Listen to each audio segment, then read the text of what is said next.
أعوذ بالله من الشيطان الرجيم. بسم الله الرحمن الرحيم. Bismillahirrahmanirrahim. Assalamualaikum warahmatullahi wabarakatuh.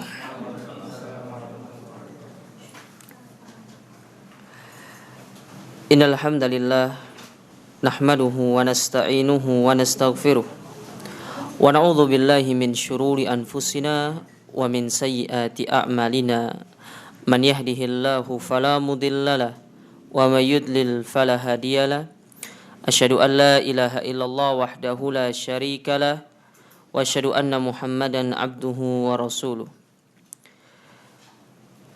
Allahumma salli wa sallim wa barik wa an'im ala abdika wa rasulika nabiyyina Muhammadin wa ala alihi wa ashabihi wa man tabi'ahum bi ihsanin ila yaumiddin wa sallama tasliman mazida amma ba'du. Kaum muslimin wal muslimat, para jamaah, para ikhwan wal akhwat yang dirahmati dan dimuliakan oleh Allah Subhanahu wa taala. Mengawali pertemuan kita pada malam hari yang berbahagia ini, tidak ada kata yang pantas untuk kita panjatkan dan senantiasa kita basahi lisan kita, melainkan untuk terus bersyukur kepada Allah Subhanahu wa taala atas segala kenikmatan yang dilimpahkan kepada kita. Nikmat iman, nikmat Islam, nikmat kesehatan, nikmat waktu luang, sehingga kita bisa hadir di tempat ini dalam rangka thalabul ilmi. Manfaatkan kesehatan yang Allah berikan kepada kita. Manfaatkan waktu luang yang Allah anugerahkan kepada kita dengan hal-hal yang bermanfaat, dengan ibadah kepada Allah. Karena tatkala kedua nikmat tersebut hilang dalam diri kita, maka niscaya kita akan merasakan kerugian yang sangat besar di dalam kehidupan kita. Nabi SAW pernah bersabda, ni'matani maghbunun fihima katsirun minan nas. Ada dua nikmat yang manusia itu sering melalaikan dua nikmat ini. Mereka sering lupa tentang pentingnya kedua nikmat ini. Yang pertama adalah as-sihah, nikmat sehat. Ketika Allah berikan kesehatan kepada kita, terkadang kita membiarkan kesehatan itu berlalu begitu saja. Namun maksimalkan, manfaatkan untuk ibadah kepada Allah. Kerjakan hal-hal yang bermanfaat, baik untuk dunia kita maupun lebih-lebih untuk akhirat kita kelak. Dan yang kedua adalah al-faraq, waktu luang. Manfaatkanlah waktu luang kita untuk kita isi dengan hal-hal yang bermanfaat. Terutama antum para pemuda, ketika antum mendapati ada waktu luang, jangan diisi dengan hanya sekedar bermain game. Jangan diisi hanya sekedar kita melakukan hal-hal yang tidak ada manfaatnya. Tapi manfaatkanlah masa muda. Karena ingat, masa muda, waktu luang yang ada dalam kehidupan kita, itu tidak akan pernah datang kembali ketika dia sudah pergi dari kehidupan kita. Makanya sering kita sampaikan, usia manusia itu terus berkurang. Adapun kesempatan dia hidup di atas muka bumi ini juga semakin berkurang. Maka isi ya dengan hal-hal yang bermanfaat, yang bernilai ibadah di sisi Allah Subhanahu wa taala.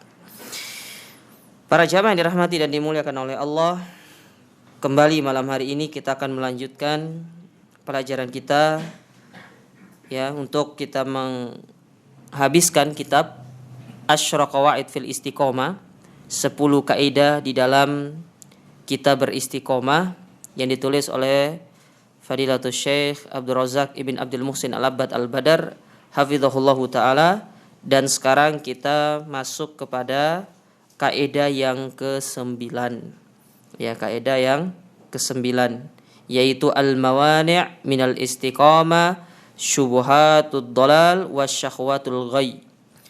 Penghalang seorang dari istiqomah yaitu berupa kesesatan atau syubhat yang menyesatkan dan syahwat yang melalaikan. Taib. Sebelum saya membaca apa yang diterangkan oleh Syekh di dalam bab ini, saya ingin terlebih dahulu murojaah ya, murojaah kepada antum semuanya. Nah, apa kaidah yang pertama yang kita sudah pelajari dahulu? Kalau yang punya catatan pasti tahu. Atau siapa yang bisa sebutkan 1 sampai 8, hadiahnya dikasih sama Go Hijran deh. Ya. Apa kaidah yang pertama? Nah, siapa? Kalau nggak ada yang angkat tangan, saya tunjuk. Ya. Karena ilmu itu harus diulang. Ilmu itu harus dimurojaah. Kalau ilmu tidak dimurojaah, dia akan hilang dari diri kita. Nah, Mas Bagus, ayo Mas Bagus. Istiqomah adalah anugerah ilahiyah dan hadiah robbaniyah. Apa? Istiqomah adalah anugerah ilahiyah dan hadiah robbaniyah. Taib. Hasan, yang kedua. Nah, yang kedua. Number 2. Ar-Raqmu Tsani. Jangan pada nunduk gitu. Ini pertanyaan dunia. Antum salah, insya Allah tidak masuk neraka. Ya. Yang kedua. 6. Siapa? Antum. Hah? Nggak tahu. Nggak nyatat. Terus gimana antum kajian nggak nyatat ini? Yang lain? Ini. Masker Adidas. Ya. Istiqomah yang hakiki adalah berpegang pada manhaj yang lurus. Ya, istiqomah yang hakiki adalah berada di atas manhaj yang lurus. Nomor 3, antum. Nama antum siapa? Siswanto. Ya, Mas Siswanto. Karena sering lihat beliau ini. Ya, hafal mukanya tapi kurang tahu namanya, makanya harus kenal ini. Nomor 3 apa? Ya, asal dari istiqomah adalah istiqomahnya hati. Yang lain catat. Ya, yang belum nyatat catat. 6. Belakang. Merah putih. Sesuatu itu satu tauhid. Apa? Menjadikan sesuatu itu satu, dasar Islam seorang adalah tauhid. Gimana? Ulang. Nyontek ya. Menjadikan sesuatu itu satu, tauhid. Oh, menjadikan sesuatu itu satu. Ya. Artinya kita menerapkan tauhid di dalam diri kita. Yang kelima.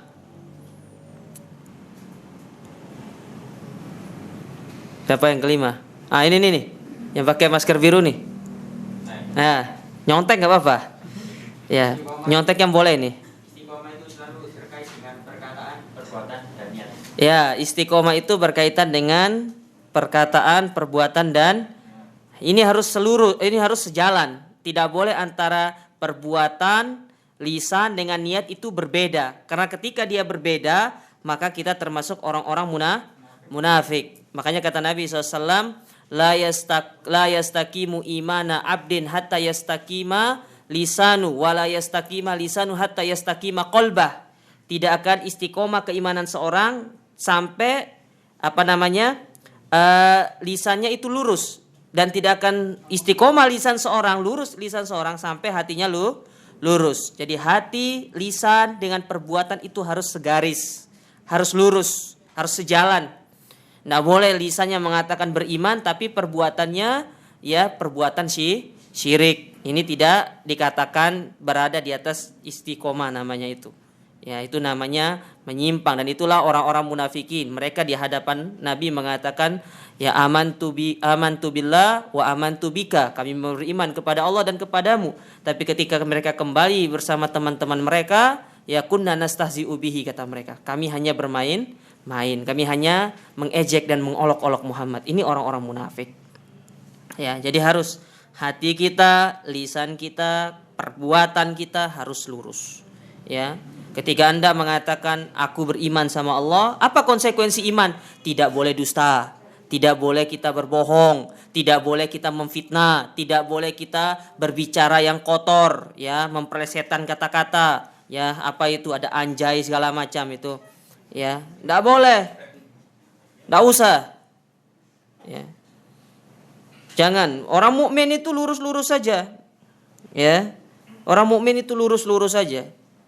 Enak hidupnya orang mukmin itu kalau dia lurus. Tapi kalau dia bengkok, itu yang menyebabkan dia nanti akan gundah gulana, gelisah, hidupnya tidak akan tenang. Coba antum lihat, ada orang yang hidupnya tidak pernah caci orang, tidak pernah cela orang, tidak pernah menyebarkan fitnah. Dia tenang, mau kemana-mana nggak ada yang musuhi. Tapi coba kalau dia itu suka nyebar fitnah, takut kalau orang yang difitnah itu akan membalas dia, akan menunggu dia untuk memberikan ya apakah pelajaran kepada dia. Takut jadinya mau kemana-mana, akhirnya ruang geraknya menjadi sempit. Ya, orang mukmin tidak. Yang keenam. Siapa yang keenam? Belakang. Ya.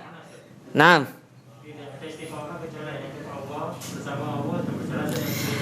Ya, istiqomah itu adalah kita itu untuk Allah, bersama Allah, dan menjalankan perintah Allah. Ya, kita menjalankan segala perintah-perintah Allah Subhanahu wa taala. Yang ketujuh, apa? 6, yang baru datang, yang ketujuh.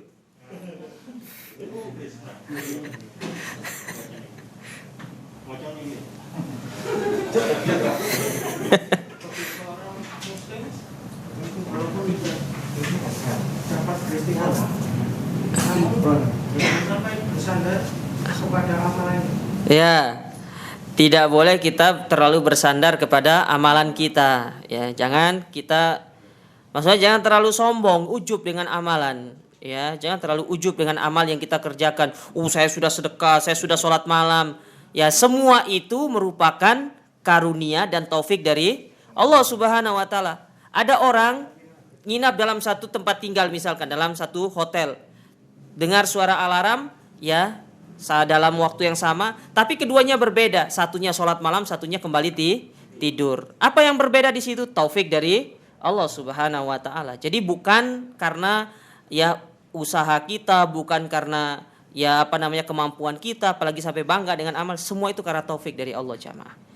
Ya, dalam hal apapun, dalam urusan dunia pun, Anda bekerja, Anda dapat kerja, Anda melamar dalam satu perusahaan diterima, itu bukan karena ijazah Anda IPK-nya 4,5, ya, bukan karena ada seorang yang summa cum laude ya lulusnya, bukan karena itu.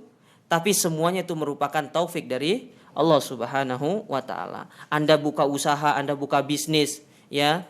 Bisnis Anda lancar, bisnis Anda besar, ya, Anda buka toko Anda berkembang, bukan karena Anda memiliki ilmu dagang, bukan karena Anda memiliki yang segalanya. Semua itu karena taufik dari Allah Subhanahu wa taala. Jadi, jangan terlalu bersandar kepada diri kita dan jangan terlalu bangga dengan amal ibadah kita. Semuanya itu merupakan karunia dan taufik dari Allah Subhanahu wa taala. Ya. Jangan kita sombong, jamaah. Taib. Yang ke-8, yang paling belakang sana, di dalam ruangan yang sana itu. Ayo, siapa yang jawab itu? Iya, dalam ruangan. Siapa dalam ruangan? Ada siapa? Ada Bang Iqbal dah. Dalam ruangan. Yang sing botak yang jawab. Yang ke-8.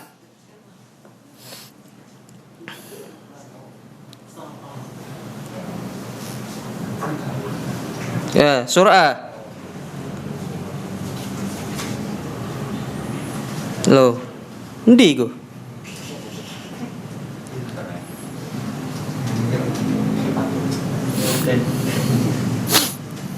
Wah, berat itu.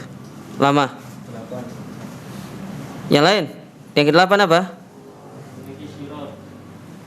Buah dari istiqomah di dunia adalah bisa istiqomah ketika meniti sirat pada hari kiamat nanti. Ya, buah yang terbesar dari istiqomah adalah ketika kita dimudahkan oleh Allah untuk berjalan di atas sirat al-mustaqim, masuk ke dalam surga Allah. Yaitu buah yang sangat luar biasa. Ya, orang kalau sudah bisa melewati sirat sampai di depan surga, maka dia termasuk orang-orang yang meraih kemenangan. Tapi kalau masih jalan, itu masih ada kemungkinan bisa jatuh, bisa tidak. Tapi kalau sudah bisa nyebrang sampai pada tujuan ujung dari sirat itu, dia sudah insya Allah masuk ke dalam surga. Karena tidak ada ceritanya orang masuk surga dikeluarkan, tapi yang ada orang masuk neraka dikeluarkan. Orang masuk surga nggak ada ceritanya. Kamu dari mana? Saya dari surga dikeluarkan. Nggak ono seperti itu. Orang kalau sudah masuk surga selama-lamanya kekal abadi. Tapi kalau orang masuk neraka, Satu di antara dua, bisa dia kekal selamanya, bisa jadi hanya sebagai penebus dosa. Makanya orang-orang yang beriman, yang tidak ada syirik di dalam hatinya, ketika menghadap Allah Ta'ala di hari kiamat, kalau memang dia harus diadab, masuk ke dalam api neraka sebagai penembus dosanya. Namun setelah itu dia akan dikeluarkan, dimandikan di telaga Nabi, karena tatkala dia keluar gosong. Antum lihat, ya, orang yang terkena api, enggak usah orang lah, apa-apa yang terkena api kan gosong kan, hitam. Masa masuk surga nanti hitam, kaget orang nanti. Iku sopo gitu kan. Kok ireng nemen gitu ya.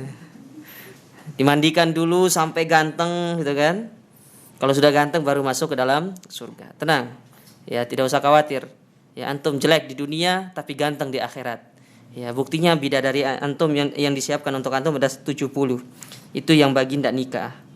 Kalau nikah ya tambah. Taib, kita lanjutkan. Kaidah yang ke-9. Ya. Tolong dimurojaah ya jamaah sekalian ya. Biar kita materi yang kita sampaikan itu bisa setiap hari itu semakin setiap penyampaian materi itu ada ada nyambungnya gitu loh. Ada fahamnya. Kaidah yang ke-9 yang dibawakan di sini adalah penghalang-penghalang istiqomah, di antaranya syubhat dan syahwat. Ini termasuk dua penghalang terbesar orang bisa istiqomah. Kalau enggak syubhat, syahwat. Ya. Kalau tidak kena syahwat, biasanya kena syubhat. Orang awam secara umum biasanya yang menimpa mereka itu syahwat. Syahwat duniawi.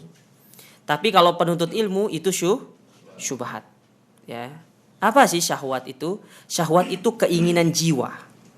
Dorongan jiwa untuk melakukan sesuatu yang diharamkan oleh Allah. Itu namanya syahwat. Ya, dan syahwat itu dikaitkan dengan jiwa karena Allah mengatakan innan nafsa la'ammaratun bisu. Jiwa manusia itu selalu menyuruh kepada keburukan. Sedangkan penuntut ilmu kaitannya dengan syubhat. Apa syubhat itu? Syubhat itu dalam bahasa kerennya orang-orang akademisi mengatakan doktrinisasi pemikiran. Itu gampangannya. Jadi kepalanya kita itu didoktrin dengan sebuah ideologi supaya terjadi sebuah ketimpangan di dalam suatu pemikiran. Kayak contoh, mana contoh misalkan syubhat seperti doktrin yang dilakukan oleh orang-orang liberal misalkan. Orang liberal mengatakan bahwasanya ada kesetaraan gender. Ya. Ya, kan kita kenal dengan istilah ada sebuah aliran dalam liberal. Liberal itu satu aliran, satu pokok pemikiran, ada turunannya. Di antara bentuk turunannya itu adalah feminisme. Nah, apa feminisme itu? Yaitu menyetarakan laki-laki dengan perempuan. Bahwasanya si perempuan itu bisa melakukan apa yang dikerjakan oleh laki-laki. Kalau laki-laki bisa jadi superbus, maka perempuan pun bisa. Itu maksudnya aliran feminisme di dalam tubuh orang-orang liberal. Padahal Islam ya sangat menghormati yang namanya seorang wanita. Mengagungkan yang namanya wanita. Di antara bentuk pengagungan Islam kepada wanita, bagaimana wanita itu ditempatkan di tempat yang paling bagus, di mana? Di rumahnya. Ya. Dari sisi berbusana, ya, Islam mengatur bagi wanita, memerintahkan kepada wanita menjulurkan jilbab dari ujung rambut sampai ujung kaki. Sebagai apa? Sebagai penutup aurat bagi mereka, untuk memperindah mereka. Ya. Beda hal dengan orang-orang yang memiliki pemikiran seperti itu, dengan mengatakan bahwasanya jilbab itu budaya Arab. Antum tahu sebelum Islam datang, ya jilbab itu tidak dikenal oleh bangsa Arab. Tidak dikenal. Cadar, jilbab tidak dikenal oleh bangsa Arab. Baru Islam datang mengajarkan tentang bahwasanya kita itu disuruh untuk memerintahkan para wanita-wanita kita untuk menggunakan jilbab. Ya, makanya banyak pemikiran-pemikiran seperti itu di Indonesia, yang bahkan yang lebih miris, pemikiran demikian itu disiarkan secara langsung di media televisi. Dan itu antum tahu narasumbernya siapa, baik itu dari golongan tafsirnya siapa, dari orang ini siapa, segala macam. Makanya hati-hati. Penuntut ilmu itu sering terkecoh dalam masalah seperti ini. Ya. Apalagi di antara kaidah mereka, yaitu mereka termasuk orang-orang yang mengkampanyekan pemikiran yang bebas. Ya, berpikir secara bebas. Bagaimana berpikir secara bebas? Ya bahwasanya ya agama ini bisa diotak-atik sesuai dengan akal mereka sendiri. Ya. Seperti contohnya bahwasanya tidak hanya orang Islam masuk surga, tapi orang Yahudi, orang Nasrani dan yang lainnya juga akan masuk surga. Tapi surga mereka berbeda-beda. Emang surga yang kapling ente gitu kan? Ya, surga itu milik Allah. Ya. Padahal Allah sudah mengikat bahwasanya wala tamutunna illa wa antum muslimun. Kalau kalian meninggal, meninggallah dalam keadaan Islam. Ini syarat jemaah. Ya, maka hati-hati dengan kedua perkara ini karena ini perkara yang sering menimpa diri-diri kita. Nah, nanti antum lihat, antum terkena dalam masalah yang mana? Apakah kemungkinan bisa terjadi kedua-duanya dalam satu orang, Ustaz? Bisa. Ya, bisa. Dan itu sangat berpotensi. Kalau memang kita termasuk orang-orang yang dari sisi duniawi kita itu lemah, bahkan dari sisi agama kita juga lemah. Ya, bisa tertimpa kedua-duanya. Taib. Kata Syekh di sini, fasyubuhatu wasyahwatu qawati'un wa mawani'un saddatun anil istiqomah. Syubhat dan syahwat itu merupakan penghalang dan pencegah yang sangat kuat di dalam menjadikan seorang itu tidak istiqomah. Ya, ini penghalang yang sangat bisa dikatakan apa ya istilahnya? Ya kayak pokoknya dia itu merupakan hal-hal yang selalu akan ada di dalam perjalanan kita untuk kita ingin istiqomah di atas jalan Allah Subhanahu wa taala. Wasairu ala siratil mustaqim yamurru fi sayrihi bistimrar bisyubuhatin wa syahwatin tasrifuhu wa tahrifuhu an siratil mustaqim. Orang-orang yang berusaha untuk berjalan di atas siratul mustaqim, tatkala dia ingin melewati sirat tersebut, maka pasti dia akan mendapati yang namanya cobaan berupa syahwat ataupun syubhat. Pasti. Tidak mungkin tidak.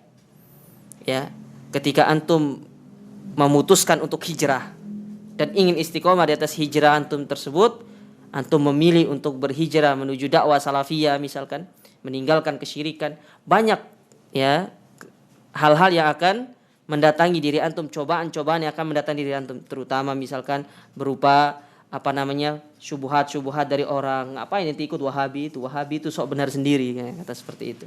Ya, mereka itu cuma paham satu dalil lalu disampaikan itu tok dalil-dalilnya katanya mereka. Ya, ditanamkan doktrin-doktrin seperti itu. Ya. Kenapa Wahabi itu kok melarang ziarah kubur padahal Nabi itu melakukan ziarah kubur. Jadi diserang kita dari sisi agama, membawa kepada hal-hal yang sebenarnya itu dalam syariat memang diperbolehkan, tapi ketika mereka yang melakukannya itu ada penyimpangan-penyimpangan. Mereka menyebutkan secara umum Wahabi melarang yang namanya ziarah kubur. Pernah nggak kita mengatakan bahwasanya dakwah salafiyah melarang ziarah kubur? Tidak pernah. Tapi kalau ditambah dengan ritual bahwasanya di dalam ziarah kubur ada bentuk mengalap berkah kepada penghuni kubur, ada bentuk kita bertawasul kepada penghuni kubur, itu yang dilarang. Tapi kalau antum pergi ziarah kubur misalkan ya ke kuburan di dekat rumah antum, tujuannya ini nanti saya akan kembali ke sini untuk mengingat kematian, hada ma fi syai'. Tapi kalau niatnya sudah berbeda, bukan hanya untuk mengingat kematian, tapi untuk bertawasul, meminta berkah, bahkan menentukan kuburan mana yang harus dia ziarahi, ini yang tidak boleh. Ya, ini yang tidak diperbolehkan.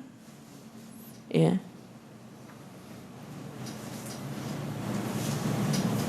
Contoh lagi misalkan menghormati para ustadz kita, para syekh kita, para guru-guru kita. Tidak ada larangan, bahkan kita disuruh untuk menghormati guru kita. Tapi kalau sudah berlebih-lebihan menjadikan guru itu seolah kedudukannya seperti kedudukan Tuhan, meminta kepada mereka akhirnya nanti kalau enggak begini sama kiainya akan kualat. Ini tidak boleh seperti ini. Ya. Pernah enggak dakwah salafiyah yang menyuruh antum untuk sangat berlebih-lebihan kepada ustadznya? Tidak pernah. Kita ketemu sesama manusia, kita berinteraksi seperti biasa, ya. Cuma kita saling menghormati, kami menghormati antum sebagai murid kami, antum menghormati kami karena kami yang mengajarkan kepada, hanya sebatas itu. Tidak pernah kami minta, pernah nggak misalkan anak secara pribadi atau ustadz yang lainnya, nih cium tangan saya gini. Tidak pernah jemaah. Tidak pernah. Ya. Pernah nggak tangan ini gelas isi air, saya cuci tangan saya terus ini ada berkah. Tidak pernah jemaah. Pernah tidak? Tidak pernah. Tidak pernah kita seperti itu. Ya. Ya. Diserang kita dari hal-hal yang sebenarnya itu memang dianjurkan dalam agama, tapi mereka menambah-nambah. Ya. Makanya hati-hati. Ya. Katanya kita dilarang bersolawat. Sopo sing larang solawat? Nggak ada yang larang kita bersolawat. Tapi kalau solawatan itu dilarang. Apalagi solawat yang dibaca itu tidak sesuai dengan apa yang dilakukan oleh Nabi. Ini yang dilarang. Ya. Makanya ini sering menimpa orang-orang yang baru belajar ilmu agama, yang mereka baru berhijrah. Ya, makanya di sini ada sebuah nasihat kepada antum semua. Kalau antum sudah berhijrah, maka cari komunitas yang benar-benar bisa mendukung hijrahnya antum itu. Ya. Mencari teman yang benar-benar bisa meluruskan antum dan bisa terus menjaga antum di atas hijrah antum itu. Itu yang bagus. Makanya di antara pesan para ulama ketika mereka membahas tentang bab hijrah, selalu mereka membawakan ada namanya musabahatul akhyar, ya, wantiqalul makan, ya. Kita memilih teman yang baik dan kita mencari komunitas yang baik. Ya. Kenapa? Karena tatkala kita berkumpul bersama mereka, bisa jadi serangan-serangan, ya, yang dilakukan oleh mereka berupa pelemparan syubhat itu tidak akan bisa kita tepis dan kita akan kembali menuju, ya, kejahilan kita seperti sedia kala. Nah, makanya hati-hati. Ini bab yang sangat berbahaya, bab ini. Syubhat dan syahwat, ya. Belum lagi syahwat, ya. Orang menyerang antum dari sisi syahwat. Yang dahulu misalkan antum kerja di satu perbankan, antum berada dalam zona nyaman, ya, gaji antum luar biasa. Bayangkan antum misalkan menjadi seorang manajernya mungkin, ya. Ya, berapa manajer bank itu, gaji manajer bank itu? Kalau dari cerita yang Anda pernah dapati dari seorang kepala BPD itu, ya, BPD salah satu bank di Indonesia, ya, di bagian, tapi bukan di Surabaya, di bagian sebelah timur sana. Dia cerita kalau dia terima gaji per bulan itu, ya, per tahunan itu sampai 27 kali. Antum kebayang nggak terima gaji 27 kali gitu kan? Ya. Antum baru terima 1 kali gaji saja jadi bonus itu, wah, farhan, bahagia. Tak traktir baru dapat gaji nih. Ya. Ini 27 kali dapat gaji dalam setahun. Yang harusnya normalnya kan 12 kali. Ya, tambah bonus paling berapa ya? 15 kali lah. Ya, 15 kali gitu kan. Ini enggak 27 kali. Ya. Nah, ketika dia memilih untuk keluar dari zona tersebut dengan segudang fasilitas yang diberikan dari pihak perbankan itu, apa yang timbul dalam dirinya? Datang syahwat itu datang. Apa? Kita punya kebutuhan ini, kebutuhan itu, segala macam ini. Ini tidak cukup buat kamu memenuhi kebutuhanmu. Akhirnya apa? Disuruh dia kembali untuk melakukan perbuatan tersebut, kerja tersebut. Selalu ada serangan-serangan yang demikian. Selalu dibisikkan dari hal-hal yang itu sifatnya memang hal yang menjadi sesuatu kebutuhan kita yang mendasar. Jadi kayak disebutkan tadi, kebutuhan sehari-hari, bayar listrik, apa segala macam. Itu kebutuhan sehari-hari. Tapi karena kita tidak memiliki benteng yang kuat, tidak memiliki pondasi yang kokoh, akhirnya kita pun terbawa arus kembali. Ya, makanya hati-hati. Ya, perlu untuk kita benar-benar memprotek diri kita. Jangan hanya laptop antum yang antum pakai antivirus. Diri pun antum harus memakai antivirus, terutama virus syubhat dan virus syahwat. Ya. Fakullu man yanharif anil istiqomah. Setiap orang yang menyimpang dari keistiqomahannya, imma yanharif anha bi syahwatin aw bi syubha. Satu di antara dua sebabnya. Syubhat atau syahwat. Ya. Wa syahwatu fasadun fil amal. Syahwat itu adalah akan menyebabkan rusaknya amal ibadah kita.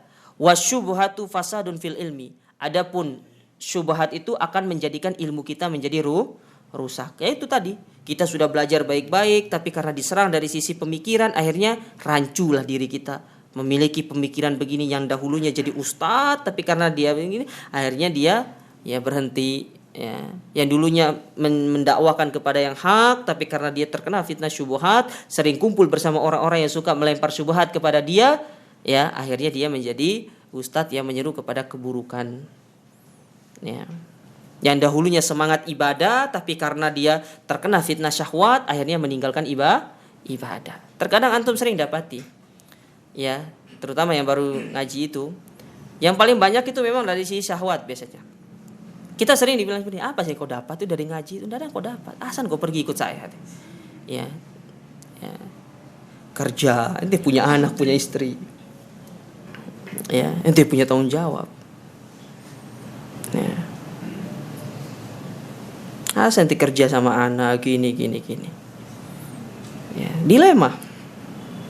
Satu sisi iya kita punya tanggung jawab, tapi satu sisi kita ini butuh untuk memperbaiki diri dari sisi agamanya.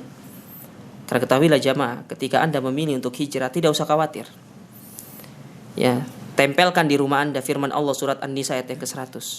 Memang dampak yang kita akan rasakan dari firman Allah tersebut tidak bisa seperti membalikan telapak tangan. Tapi kalau orang benar-benar dia berjalan, ya dia itu melawan semua itu, cepat atau lambat Allah akan menolong dia. Contoh misalkan, ya mungkin antum bisa merasakan ketika di antara bentuk realisasi dari firman Allah tersebut, ya. Ketika Anda sudah berhijrah, Anda meninggalkan teman-teman yang lama Anda, apakah Allah membiarkan Anda begitu saja sendiri tanpa teman? Tidak. Allah ganti dengan yang lebih baik. Ya. Allah ganti dengan yang lebih baik. Ketika Anda meninggalkan komunitas Anda, apakah Allah membiarkan begitu saja? Tidak. Tapi perlahan demi sedikit demi sedikit Allah arahkan antum. Kadang-kadang tidak sengaja antum ketemu dengan komunitas yang baik apa? Sehingga di satu masjid, ya, lihat ini gitu. Akhirnya ketemu kumpul segala macam. Ngobrol sama orang, ya Bapak ngaji di mana? Oh, saya ngaji di sana. Ya udah nanti ngaji bareng sama saya ya. Akhirnya tukar nomor HP segala macam. Dari situ kenal dengan teman-teman yang lainnya. Allah tidak membiarkan kita begitu saja. Karena tatkala Allah sudah berjanji, Allah la yukhliful mi'ad. Allah tidak pernah mengingkari janjinya. Ketika Allah ingin menggantinya, pasti Allah ganti.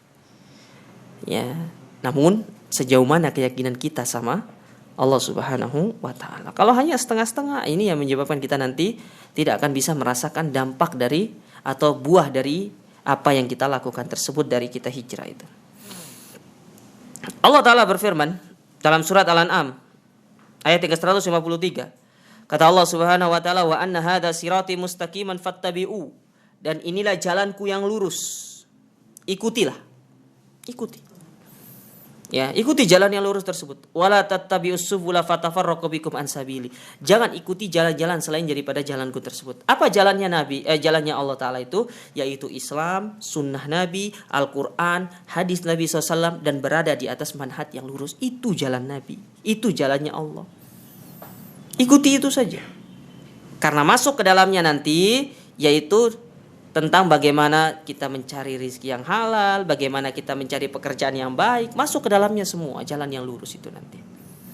Ya, bagaimana kita harus menjauhkan diri dari riba, kita mencari rezeki yang dihalalkan sama Allah Subhanahu wa taala, masuk ke dalam situ semuanya.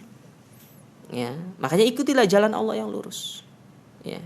Ketika Anda sudah mengikuti jalan Allah yang lurus, disitulah Allah akan menanamkan rasa bahagia yang tidak taranya, jamaah. Ya. Apa yang menyebabkan kita selama ini tidak bahagia? Salah satu sebabnya karena kita menyimpang dari jalan yang lurus. Kata para ulama, di antara sebab kebahagiaan yang sering dilupakan sama orang itu adalah dia kembali kepada jalan yang lurus. Ya, dia kembali kepada jalan yang lurus. Ya, terlalu berliku-liku dia menghalangi kehidupan ini. Ya, ikut akhirat ini, ikut gini-gini. Kembalilah kepada jalan yang lurus. Itu sumber kebahagiaan yang hakiki. Ya. Saya sendiri secara pribadi merasakan hal tersebut. Ya, bagaimana sudah mungkin bisa dikatakan sudah berapa tahun? Sudah 15 tahun saya mengenal dakwah ini. Ya, mungkin dari sisi umur saya lebih muda daripada antum, tapi dari sisi mengenal dakwah saya lebih duluan mungkin. 15 tahun saya merasakan dakwah yang luar biasa ini. Merasakan bagaimana kita bertahan di atas keistiqomahan, kebahagiaan yang saya rasakan, jemaah. Kecukupan yang selalu Allah berikan kepada saya. Ya. Di saat orang mengeluh dalam kondisi pandemi seperti ini, memikirkan tentang bagaimana dia bisa hidup, bagaimana tentang dia mencari uang segala macam, ya. Saya serahkan semua sama Allah, tapi tetap kita berusaha. Saya berjualan, saya ini segala macam. Allah yang mengatur rezeki kita. Ya. Allah yang mengatur semua itu. Ketika kita memilih untuk tidak bergaul dengan teman-teman kita dahulu, yang kita sangat dekat dengan mereka, memilih bismillah kita bukan memutuskan tapi menjauhi mereka dalam rangka untuk mempertahankan diri kita, mempertahankan hijrah kita, mempertahankan istiqomah kita, Allah ganti dengan teman-teman yang lebih baik. Di antaranya anak ketemu sama antum-antum di sini. Subhanallah. Ini hal yang luar biasa. Yang tidak bisa kita utarakan dengan kata-kata. Dan pemberian yang seperti ini yang Allah berikan kepada saya pribadi dan kepada yang lainnya berupa teman yang baik, memiliki kenalan yang baik, itu jauh lebih berharga daripada saya harus dikasih uang 100 juta. 100 juta itu habis jemaah. Bisa habis. Ya, tapi teman yang baik, nasihat dari seorang teman kepada kita, itu tidak bisa dibeli dengan uang 100 juta. Berharga. Ya. Tanamkan ini dalam diri kita. Ja'a fi hadits Abdullah bin Mas'ud radhiyallahu taala anhu fi Musnad Imam Ahmad. Di dalam Musnad Imam Ahmad. Imam Ahmad punya kitab hadis namanya Musnad. Al-Musnad Imam Ahmad. Ya, ini kalau normalnya itu 50 jilid. Ya. Beliau berkata bahwasanya Nabi SAW pernah menggaris satu garis yang lurus. Lalu Nabi mengatakan hada sabilullah, inilah jalan Allah yang lurus. Tsumma khatta khututan an yaminihi wa an shimali. Lalu beliau pun menggaris satu garis memberikan garis-garis yang lainnya di sebelah kiri dan kanan. Jadi satu garis lurus, kiri kanan digarisi lagi. Ya, garis-garis yang lain. Lalu Nabi mengatakan hadhihi subulun. Inilah jalan-jalan yang banyak. Ala kulli sabilin minha syaiton yad'u ilaihi. Setiap jalan ini ada syaitan yang siap untuk menyeru manusia menuju dia, mengikuti jalan tersebut. Jadi menyimpang dari jalan yang lurus ini. Ada syaitan yang sudah menunggu di persimpangan itu supaya dia mau belok, entah belok ke kiri atau belok ke kanan. Ya. Lalu Nabi membacakan firman Allah dalam surat Al-An'am tadi ayat yang ke-153, bahwasanya inilah jalanku yang lurus, ikuti. Ya. Makanya seorang ketika dia meniti jalan yang lurus tersebut, pasti selalu ada yang namanya seruan, baik itu dari berupa syahwat maupun syubhatnya. Tidak ada jamaah. Dan ini sudah menjadi sunnatullah. Antum tidak usah heran kalau di tengah jalan antum itu kadang-kadang ada kebawa arusnya. Itu hal yang lumrah. Tapi yang orang terbaik itu adalah ketika dia sudah mengetahui dirinya terbawa arus, dia segera untuk berbalik arah. Itu orang yang baik seperti itu. Bukan marah dia terus mengikuti arus. Wis kadung kata orang sini itu. Wis kadung rek wis lah. Nek arah putar balik kan ndak. Ya. Tapi bagaimana dia itu mencari cara untuk bagaimana dia memutar dirinya untuk kembali kepada jalan yang lurus tersebut. Ya. Seperti antum sedang berjalan dalam satu perjalanan, ketika antum tahu diri antum itu salah jalan, apakah antum akan jalan terus? Tidak, pasti akan berputar kemudian mencari jalan yang benar tersebut, yang mana menjadi tujuan antum itu. Begitulah kita dalam hidup ini, dalam agama ini, dalam kita istiqomah itu. Kalau kita tahu kita sudah mulai menyimpang dari jalurnya, kita keluar dari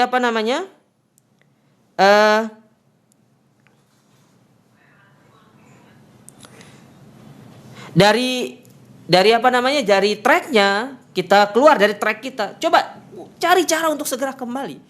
Jangan kita berdiam diri di situ apalagi sampai terlena dan terbawa arus. Karena tatkala kita tidak ada keinginan, tidak ada kemauan untuk kita kembali, hati-hati. Disitulah Allah mengatakan falam mazagu azagallahu qulubahum. Ketika kalian sudah mulai menyimpang, Allah akan simpangkan sejauh-jauhnya. Wa may yudlil falah hadiyalah. Kalau Allah sudah sesatkan, tidak ada yang mampu memberikan hidayah, jamaah. Ya. Jadi kalau sudah merasa diri kayaknya ada yang salah dalam diri ini, segera kembali. Segera kembali. Karena tatkala Allah sudah mencabut hidayah itu dari diri kita, kita tidak tahu kapan Allah Subhanahu wa taala akan meletakkan hidayah itu kembali. Dan itu banyak cerita-cerita dari zaman-zaman dahulu. Bagaimana mereka orang soleh, ketika mereka mulai menyimpang sedikit, Allah wafatkan mereka dalam kondisi su'ul khotimah. Na'udzubillah.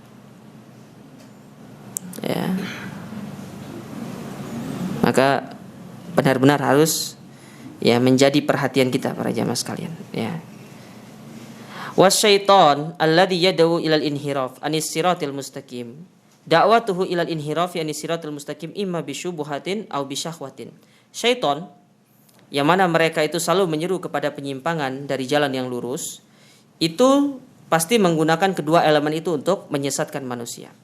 Fa idza ra'a fihi at-tafrid habbaba ilahi syahwat wa idza ra'a alaihi al-hirs wal muhafadhah adkhala alaihi syubhat. Nah, ini dia poin yang penting ini jemaah sekalian. Ya. Kata Syekh, jika syaitan melihat seseorang yang sedang dalam keadaan lalai dia, ya, lalai dari dia beribadah kepada Allah, ya, lalai dari dia mengingat Allah, berzikir kepada Allah, maka di saat itu syaitan akan menggunakan syahwat untuk menggoda dia dan menyimpangkan dia. Digunakan syahwat, ya. Tapi kalau dalam kondisi dia semangat, ya, dalam kondisi dia itu sedang di puncak-puncak semangatnya dalam beramal, maka syaitan akan menggoda dia dari sisi syubhat, ya. Dari sisi syubhat. Akhirnya apa? Nanti saking semangatnya hadis dhaif pun diamalkan. Nah, ini dia. Ya. Kalau dia lalai, syahwat yang akan digunakan oleh syaitan. Ketika dia tidak memilih benteng yang harusnya dia senantiasa pertahankan berupa ilmu agama, dia tidak perhatikan, dia tidak pupuk, sudah mulai berkurang, ya, benteng tersebut, pelindungnya itu, ibarat kata antivirus yang harusnya senantiasa diupdate setiap saat, tapi ketika dia tidak mengupdate antivirusnya, maka di situ virus itu akan menggerogoti file antum dan merusaki file antum itu. Begitu pula diri kita. Ketika dilihat sama syaitan yang harusnya agama itu sebagai antivirus kita, ya, sebagai pelindung keimanan kita, ketika kita tidak mengupdate-nya, jarang datang majelis ilmu, nasihat tidak pernah didengar, kajian pun tidak pernah hadir, misalkan seperti itu. Ya, baca buku pun tidak pernah, sibuk dengan ya hal-hal yang tidak bermanfaat, akhirnya iman itu mulai berkurang, rasa futur mulai melanda diri kita, syaitan akan menggoda kita dari sisi syahwat. Mulailah masuk teman-temannya ngajak, ayo kita nongkrong, ya, ayo kita ngopi dulu, ya, ditelepon, ayo kita gini, ya. Akhirnya pelan terjerumus ke dalam kubang kemaksiatan. Dan itu banyak kita dapati. Saya rasa antum punya cerita masalah seperti itu dari teman-teman antum.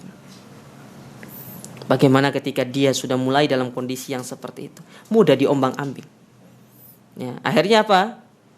Ya, saya punya sendiri cerita seperti itu, ada kisah nyata. Dahulu dia itu sebagai orang yang tergabung dalam orang-orang yang giat di dalam menebarkan dakwah. Bahkan dia ketuanya. Tapi ketika semua itu sudah pergi dari dia jarang hadir majelis ilmu. Apa yang terjadi sekarang? Ya, yang dahulunya dia itu jenggotnya masya Allah panjang, kemudian dipotong. Yang dahulunya dia mengatakan, saya dengar sendiri dia mengatakan, ya, bahwasanya rokok itu tidak boleh. Sekarang dia sudah mulai merokok. Ya, yang dulu pergaulannya itu benar-benar dijaga, sekarang itu ya sudah tidak karuan lagi. Dan ingat, alam itu akan menseleksi kita, siapa yang kuat bertahan dan siapa yang tidak. Dan untuk bisa kuat bertahan, ya, perhatikan masalah ini. Ya, jangan sampai kita terkena dalam masalah syubhat dan syahwat ini. Ya. Kama qala ba'dus salaf. Sebagaimana disebutkan oleh para salaf kita terdahulu, ma amarallahu ta'ala bi amrin illa walisyaitanu fihi nuzghatan. Tidaklah Allah memerintahkan kepada hambanya sebuah perintah kecuali ada dua cara bagi syaitan untuk menggoda Bani Adam. Yang pertama, apa itu? Imma ila tafrit wa taksir. Ya, bisa jadi syaitan itu menggoda dia supaya dia itu meremehkan perintah tersebut. Sholat nanti. Ente jangan sholat, nanti aja kita. Akhirnya keluar sebuah ungkapan, ya kan, kecil dimanja, muda foya-foya, tua kaya raya, mati melebu surga. Ya, masih muda, foya-foya aja, santai, party dulu. Ya, nek wong sebe gue tobat nang masjid iku, ya. Yang tua-tua itu biarkan ke masjid, kita masih muda. Ada ungkapan seperti itu banyak. Karena dia meremehkan. Ya. Namun sebaliknya wa imma ila mujawazati wa guluwi wala yubali bi ayyihi madzufir. Tapi kalau dia orangnya itu semangat, maka dia akan terjatuh ke dalam gulu, berlebihan. Itu tadi. Ya, terlalu berlebihan terhadap guru, berlebihan terhadap wali, berlebihan terhadap ini itu dan segala macam, terjatuhlah ke dalam perbuatan guru. Cuci tangannya gurunya diminum. Antum mau enggak? Antum cuci tangan antum minum. Berkah, Cak. Antum setelah minum cuci tangan Anda langsung pintar antum. Tak ada seperti itu. Ya. Kita bukan nabi. Hanya nabi yang bisa melakukan seperti itu. Ya. Nabi.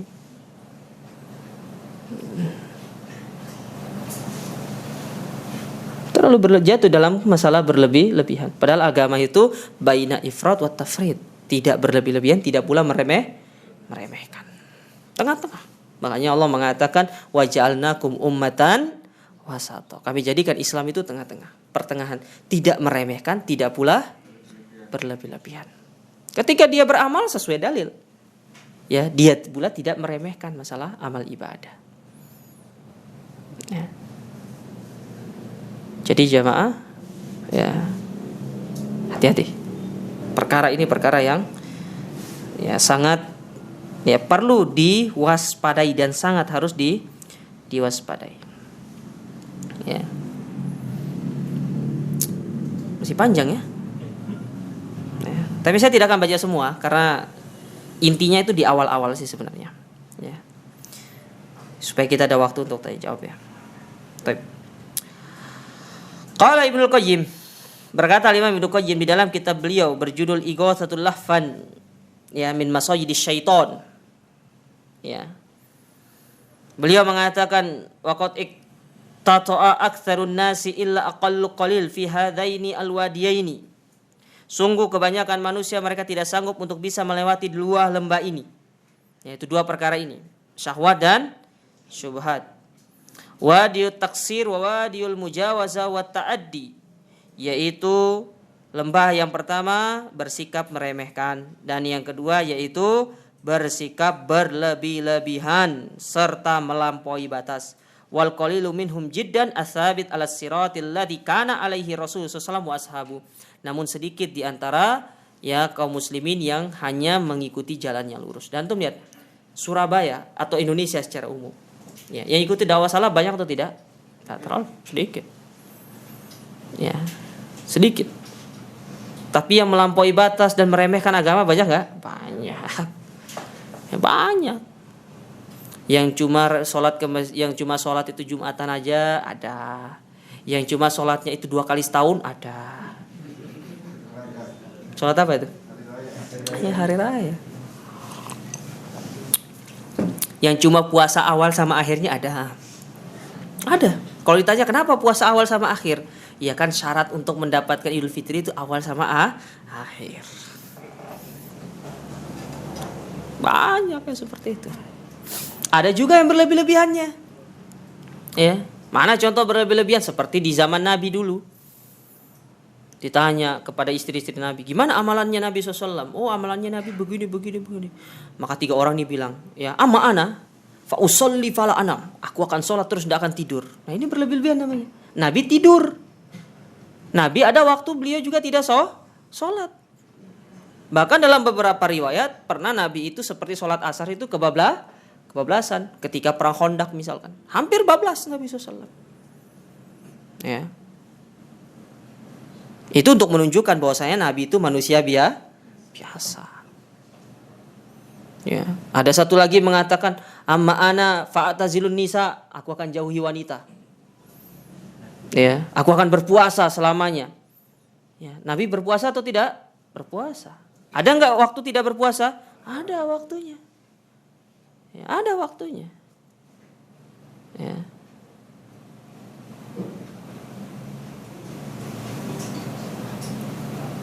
Maka ini bentuk berlebih-lebihan. Kita ini proporsional, mengikuti bagaimana Nabi. Antum disuruh nikah. Ya, jangan pisang makan pisang.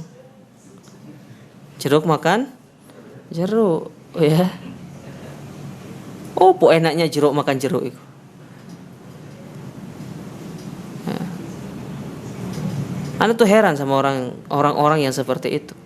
Padahal Allah berikan jatah dia 4 loh ya. 4 loh ya. Maaf ya para akhwat ya. Allah berikan dia jatah 4. Nggak dimanfaatkan. Andai kan jatah itu bisa diambil ya, kayak makanan, ki jatahku ya, ini gonku ambil loh gitu kan. Misalkan andai kan bisa ya seperti itu ya. Aku punya 4, aku nggak mau ambil lah. Jadinya 8 kan jadinya tuh. Ya, tapi nggak bisa. Nggak bisa.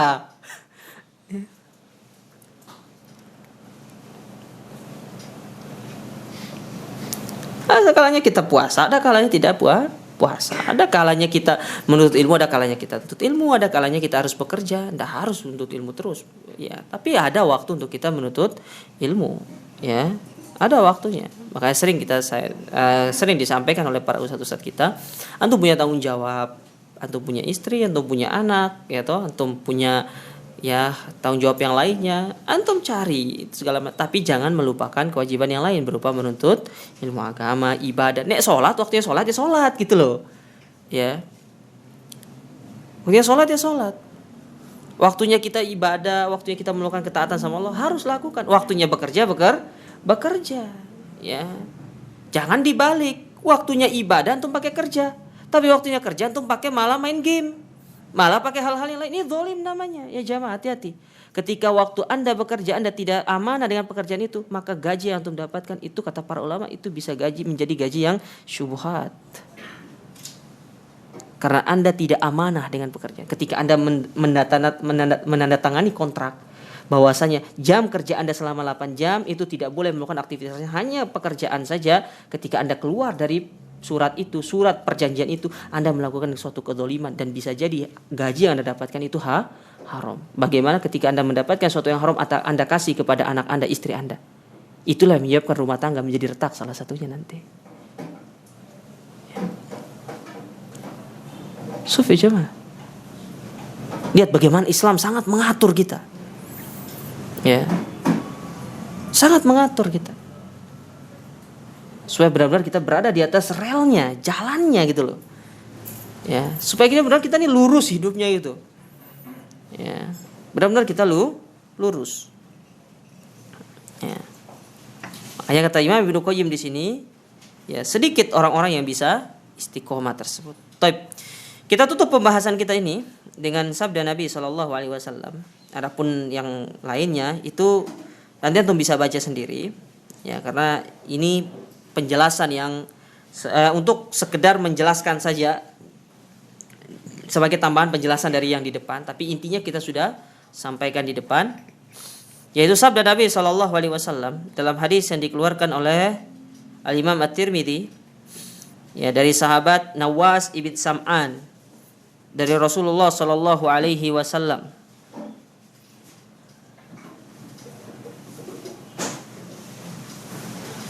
Bahwasanya Nabi SAW pernah bersabda, "Daraballahu mathalan siratan mustaqiman wa ala janbatayhi as-sirati suron."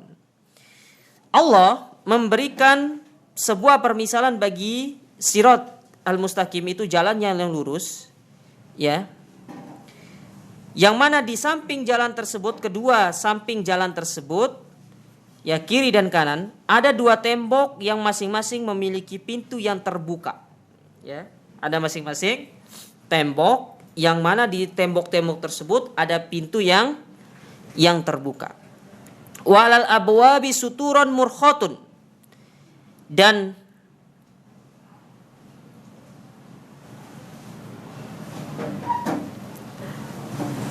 pada setiap pintu ada sebuah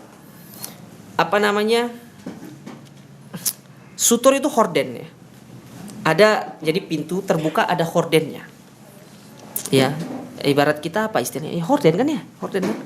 Kelambu, apalah? Kelambu kah bahasanya? Horden kah? Ini pintu terbuka, kan tuh punya rumah kan? Biasa kan pintu kamar kan antum taruh horden kan. Nah, ada hordennya, ya. Ya, jadi kiri kanan ada pintu terbuka, di pintu tersebut ada hordennya. Wa ala babis sirat da'in, dan di atas atau di depan pintu tersebut, pintu sirat itu ada yang menyeru. Ya, jadi ada yang menyeru. Ada di depannya ada yang menyeru kepada orang-orang yang berjalan melalui jalan tersebut. Ya, kata penyeru itu, ayuhan nas, wahai manusia. Udkhulus sirat jami'an, masuklah kalian ke dalam sirat ini seluruhnya. Wala tata'arraju, ya, dan janganlah kalian itu berbelok-belok. Artinya jangan sampai kalian berbelok-belok. Sudah lurus saja. Ya, kalian lihat pintu terbuka, jangan masuk. Jangan masuk, lurus saja gitu loh. Pokoknya kalau ada pintu yang terbuka kalian lihat, ya, itu jangan masuk. Ya. Wadain yad'u min fawqis sirat, dan ada juga yang menyeru dari atas pintu tersebut, yang mana dia mengatakan, fa idza arada yaftahu syai'an min tilkal abwab qala waihak la taftah. Kalau ada orang yang ingin membuka pintu itu, maksudnya ingin membuka kelambunya itu, dia ingin masuk, maka yang di atas itu mengatakan, jangan buka. Jangan buka. Tapi jalan aja. Cukup jalan, enggak usah buka.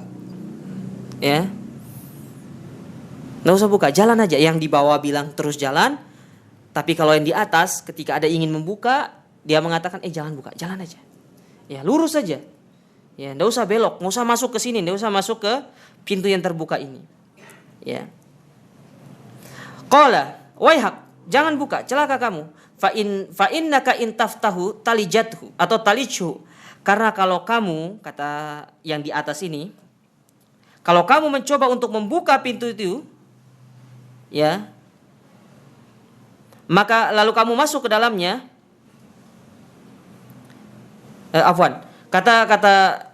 Kata Nabi di sini, karena kalau kamu sudah membuka pintu tersebut, maka konsekuensinya pasti kamu akan masuk ke dalam pintu itu karena kamu sudah melihat apa yang ada di dalamnya. Ya, makanya jangan dibuka. Karena kalau sudah kamu buka, pasti kamu akan ingin masuk. Ya, makanya jangan dibuka. Ya, lurus saja, jalan saja. Ya, jangan buka kelambunya itu, jangan kamu buka. Jangan kamu lihat apa yang ada di dalamnya. Ya, tidak usah fudul lah kalau bahasa orang Ampel itu. Ya, jangan fudul. Ya, pokoknya lurus saja. Ya.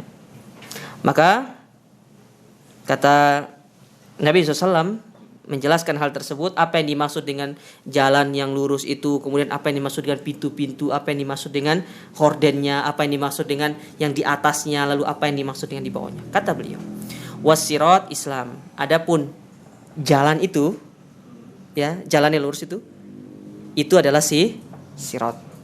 Inilah jalan Allah yang harus kita lalui. Adapun dinding-dinding yang ada di samping jalan tersebut, itulah batasan-batasan Allah Subhanahu wa taala. Adapun pintu-pintu yang terbuka itu adalah larangan yang diharamkan oleh Allah. Artinya ketika seorang itu dia melewati batas itu, maka dia akan terjatuh ke dalam keharaman. Ya, dia terjatuh ke dalam keharaman. Ya. Wa dzalika dayala ra'si sirat kitabullah wa da'i min fawqis sirat wa idullahi fi qalbi muslim.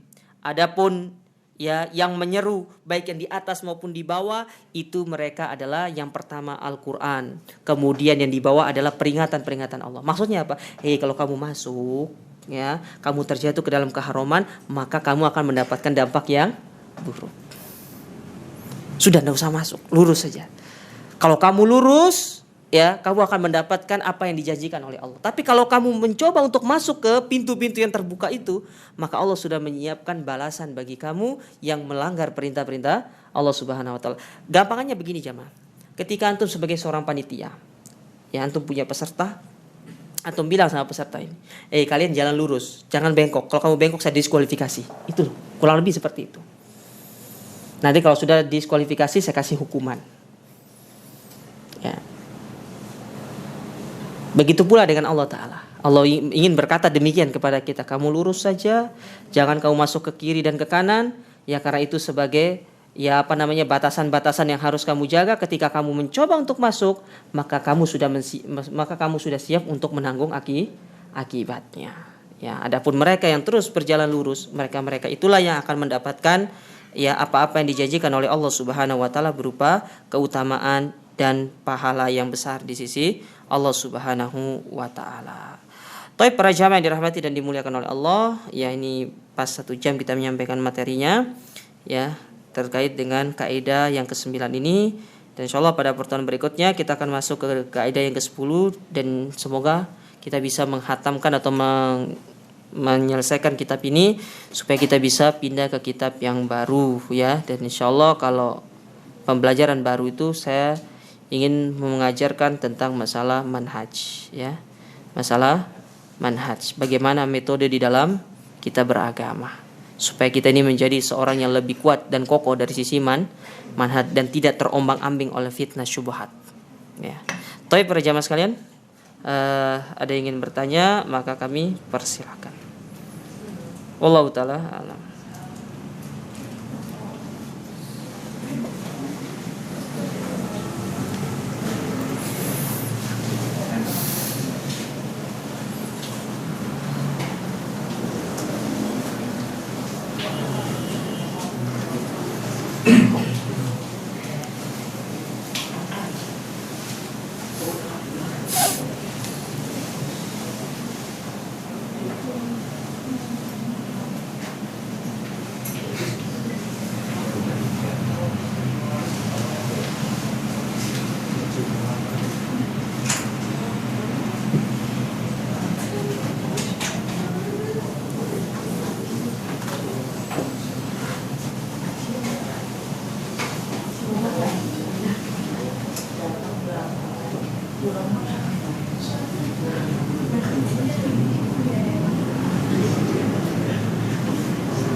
Ustadz, insya Allah setelah lulus SMA saya ingin menikah, tapi orang tua menyuruh untuk kuliah. Bagaimana solusinya? Apakah boleh tidak mentaati orang tua? Menikah itu kalau memang antum merasa diri antum sudah mampu untuk menikah, tidak ada masalah. Tapi kalau orang tua antum menyuruh untuk kuliah dengan tujuan yang baik, maka tidak masalah kuliah terlebih dahulu. Ya, sambil benar-benar mempersiapkan dengan matang diri kita. Ya. Sambil mempersiapkan dengan matang ilmu kita juga, karena kita akan mengarungi satu ibadah yang sangat lama, yaitu pernikahan. Ya, jadi sebelum menikah juga harus memikirkan matang-matang, ya, harus benar-benar memiliki ilmunya. Ya, saya yakin antum ya yang masih SMA dan baru tamat SMA itu memang memiliki jiwa yang menggebu-gebu. Ya, dan disitulah peran cobaan syahwat itu sangat besar. Tapi saran kami ya, kalau memang bisa untuk kuliah terlebih dahulu, kuliah saja ya. Kuliah sebagai bekal antum nantinya ya. Bukan berarti nanti antum kuliah untuk cari kerja, tidak ya, bisa silakan antum cari kerja nanti dengan kuliah antum, tapi yang paling utama adalah sebagai bekal untuk lebih mendewasakan antum nanti sebelum menjadi kepala rumah tangga ya. Biar dari sisi pemikiran, dari sisi visi misi pernikahan itu jadi lebih matang lagi. Terkadang ada orang yang sebenarnya belum siap untuk menikah dari sisi visi dan misi kehidupannya itu, tapi karena dia hanya melihat temannya yang sudah nikah segala macam, ya akhirnya dia ingin ikut-ikut. Tidak seperti itu ya. Jadi pernikahan itu bukan ajang untuk coba-coba ya. Cukup minyak telon aja yang antum coba-coba ya. Pernikahan jangan, karena ibadah pernikahan ini sangat luar biasa, butuh ilmu. Makanya kata para ulama, di antara syarat utama seorang ingin menikah itu tamatkan dulu bab masalah pernikahan.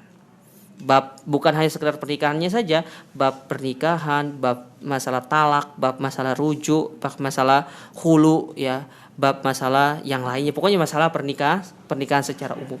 Bukan hanya masalah saya sudah belajar tentang apa ijab kabulnya. Ya semua orang bisa aja, Pak. Ya, semua orang bisa.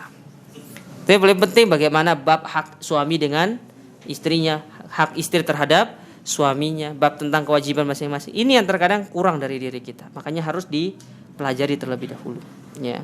Tapi saya tidak sarankan juga bagi antum yang baru ngaji nanti pergi ke toko buku carinya apa mahkota pengantin gitu kan, ya enggak juga. Ya, enggak itu juga ya. Tapi itu dilakukan ketika ya mungkin 2 bulan atau 3 bulan sebelum antum mau menikah lah, ya. Karena kalau kelamaan juga ilmunya nanti lupa juga gitu kan. Ya. Anda mau ikut kelas pranikah, kapan nikahnya? 3 tahun lagi Zat. Ya, sama saja. Ya, nanti saja. Ya, sekarang fokuskan diri untuk ya persiapan yang lainnya ya biar lebih matang lagi yang lainnya. Bagaimana menjadi seorang pemimpin, bagaimana menjadi seorang ayah. Itu ya perlu untuk kita benar-benar mempelajari dan mempersiapkan diri kita. Akhwat, silakan, ada pertanyaan tidak? Akhwat? Enggak ada. Jangan arisan yang di belakang tuh ya.